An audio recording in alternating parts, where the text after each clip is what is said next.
Hello the students, welcome back to organized knowledge channel. और आज की जो वीडियो है उसमें हम डिस्कस करेंगे मूल्यांकन कार्यपत्रक 2 क्लास 7th विषय सामाजिक विज्ञान है। और ये जो कार्यपत्रक है आपके लिए 31 अगस्त 2021 के लिए शेड्यूल की गई है। वर्कशीट शुरू करने से पहले बेटा प्लीज़ चैनल को सब्सक्राइब कर दीजिए, बेल आइकन को प्रेस कर लो ताकि आपको आने वाली वीडियोज़ की नोटिफिकेशन वो समय से मिल जाए। आज की जो वर्कशीट है उसमें आपका 20 मार्क्स का जो है टेस्ट है। और आपकी जो असेसमेंट वर्कशीट है बच्चों, 2 असेसमेंट वर्कशीट आपकी हर मंथ आती हैं। एक तो आपकी MCQs वाली होती है और दूसरी जो है ये वाली जिसमें आपको शॉर्ट आंसर और लॉन्ग आंसर क्वेश्चंस भी देखने को मिलेंगे MCQs के साथ। वर्कशीट शुरू करते हैं। आपको दिया गया है, नीचे दिए गए अनुच्छेद को पढ़िए और पूछे गए प्रश्नों के उत्तर दीजिए। तो 12वीं सदी के मध्य में तोमरों को अजमेर के चौहान, जिन्हें चौहान नाम से भी जाना जाता है, उन्होंने परास्त किया। तो स्टार्टिंग में 12वीं सदी के मध्य में ये सब हम पढ़ चुके हैं बेटा, क्योंकि आपका जो है यहाँ पे एक दिया गया है MCQs के लिए, तो आप इसलिए ये जो है हमें पढ़ना है। ठीक है, क्वेश्चंस के लिए हम ऑलरेडी सारी वर्कशीट को समझ चुके हैं। जो पिछली वर्कशीट है उन्हीं में से आपके ये क्वेश्चंस पूछे गए हैं। तोमरों और चौहानों के राज्यकाल में ही दिल्ली जो है क्या हुआ, वाणिज्य का एक महत्वपूर्ण केंद्र बन गया। और इस शहर में बहुत सारे समृद्धिशाली जैन व्यापारी रहते थे जिन्होंने अनेक मंदिरों का निर्माण करवाया। यहाँ दिल्ली वाले कहे जाने वाले सिक्के भी ढाले जाते थे जो काफ़ी प्रचलन में थे। 13वीं शताब्दी में दिल्ली सल्तनत की स्थापना हुई और इसके साथ ही दिल्ली एक ऐसी राजधानी के रूप में बदल गई जिसका नियंत्रण इस महाद्वीप के बहुत बड़े क्षेत्र में फैला हुआ था। ठीक है, तो ये जो है आपको दिया गया है। अब पहला जो प्रश्न है, निम्नलिखित में से किसके राज्यकाल में दिल्ली वाणिज्य का एक महत्वपूर्ण केंद्र बनी थी? गुप्त साम्राज्य के, चौहान और तोमर के, पाल साम्राज्य या प्रतिहार साम्राज्य? बहुत ही जो है इजी है। तो चौहान और तोमर के समय में दिल्ली वाणिज्य का एक महत्वपूर्ण केंद्र बनी थी। प्रश्न 2 है, दिल्ली शहर में मंदिरों का निर्माण किसने करवाया? तो दिल्ली शहर में मंदिरों का निर्माण बौद्ध व्यापारियों ने, जैन व्यापारियों ने, शासकों ने या उपरोक्त में से कोई नहीं? तो सही आंसर क्या हो जाएगा? जैन व्यापारियों ने मंदिरों का निर्माण जो है वो करवाया था। ठीक है, नेक्स्ट देखिए प्रश्न 3 है, दिल्ली वाला कहे जाने वाले सिक्कों को कहाँ ढाला जाता था? तो आगरा में, बिहार में, दिल्ली में या पंजाब में? तो दिल्ली वाला कहे जाने वाले सिक्कों को दिल्ली में ढाला जाता था। तो सी जो है इसका राइट आंसर हो जाएगा। प्रश्न 4 है, तोमरों को 12वीं शताब्दी में किसने परास्त किया?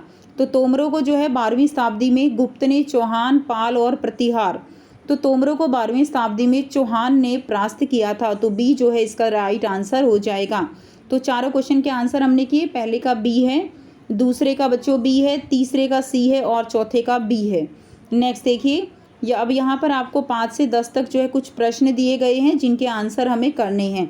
तो आइए बच्चों डिस्कस करते हैं। इसमें 3 क्वेश्चन आपके 2 मार्क्स के हैं, 2 क्वेश्चन आपके 3 मार्क्स के हैं एंड 1 क्वेश्चन आपका 4 मार्क्स का है। जो 5वां क्वेश्चन है वो क्या है, तारीख या त्वारीख से आप क्या समझते हैं? तो यह अरबी भाषा में तिथि शब्द का एक बहुवचन रूप है जिसका अर्थ होता है तिथियां। ठीक है, जिसका अर्थ क्या है? जिसका अर्थ हुआ तिथियां। नेक्स्ट देखिए प्रश्न 6 है, पारितंत्र को परिभाषित कीजिए। पारितंत्र एक प्राकृतिक इकाई है जिसमें एक क्षेत्र विशेष के सभी जीवधारी अर्थात पौधे और जानवर और जीव शामिल हैं जो कि अपने अजैव पर्यावरण के साथ अंतःक्रिया करके एक संपूर्ण जैविक इकाई बनाते हैं। उसी को हम क्या कहते हैं? उसको हम पारितंत्र कहते हैं। नेक्स्ट है प्रश्न 7, गैरीसन शहरों के उदाहरण दीजिए। तो गैरीसन शहर जो है उनके उदाहरण लिखने हैं, सिंध और बंगाल वो गैरीसन शहर के उदाहरण हो जाएंगे। नेक्स्ट देखिए प्रश्न 8 है, त्वारीख का अध्ययन हमारे लिए किस प्रकार उपयोगी हो सकता है?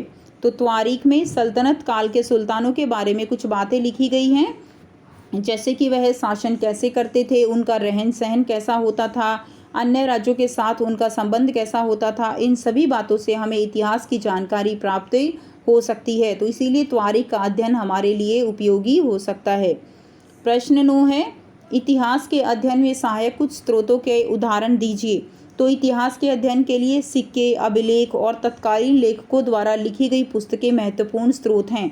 तो हमें कुछ स्रोत लिखने हैं ना, तो ये सिक्के हैं, अभिलेख हैं, ये सभी जो है क्या है, ये सभी पुस्तकें महत्वपूर्ण स्रोत हैं। प्रश्न 10 है, 12वीं एवं 13वीं शताब्दी में दिल्ली में हुए परिवर्तनों पर एक निबंध लिखना है। तो 12वीं और 13वीं शताब्दी में जो भी परिवर्तन हुए, जो आपका पैराग्राफ है वही आप आंसर में लिख सकते हो। ठीक है, तो यहाँ पर हमने लिखा है 12वीं शताब्दी के मध्य में तोमरों को अजमेर के चौहान ने परास्त किया। तोमरों और चौहानों के राज्यकाल में ही दिल्ली वाणिज्य का एक महत्वपूर्ण केंद्र बन गया। इस शहर में बहुत सारे जो है समृद्धशील जैन व्यापारी रहते थे, जिन्होंने अनेक मंदिरों का निर्माण करवाया।